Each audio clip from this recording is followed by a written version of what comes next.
যে স্বাধীনতাৰ সময়ত হিন্দু কিমান আছিল, আজি হিন্দু কিমান আছে। স্বাধীনতাৰ সময়ত মুছলিম কিমান আছিল, আজি কিমান মুছলিম আছে। স্বাধীনতাৰ সময়ত খ্ৰীষ্টিয়ান কিমান আছিল, আজি কিমান খ্ৰীষ্টিয়ান আছে। যদি এই ডেমোগ্ৰাফিটো চেঞ্জ হৈছে, then it is a matter of concerned.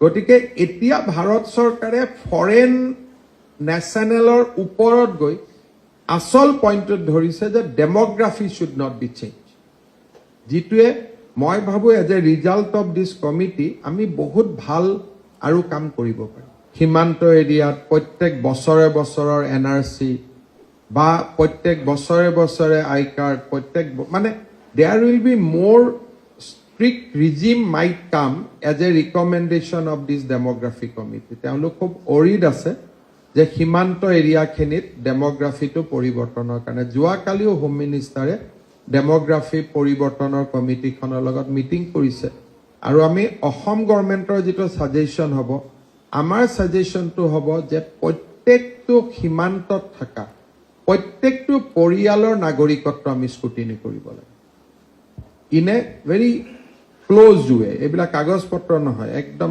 Point কৰি, আৰু তাতে 71-61 থাকিব নালাগে। That will be our recommendation. কমিটিয়ে কি মানে নামানে বেলেগ কথা। আমি ইয়াত বিদেশীৰ কথা কোৱা নাই, আমি ইয়াত ডেমোগ্ৰাফিৰ কথা কৈছো। ডেমোগ্ৰাফি আৰু বিদেশী দুটা বেলেগ বস্তু। You may be Indian citizen, but ডেমোগ্ৰাফিটো বদলি হৈছে।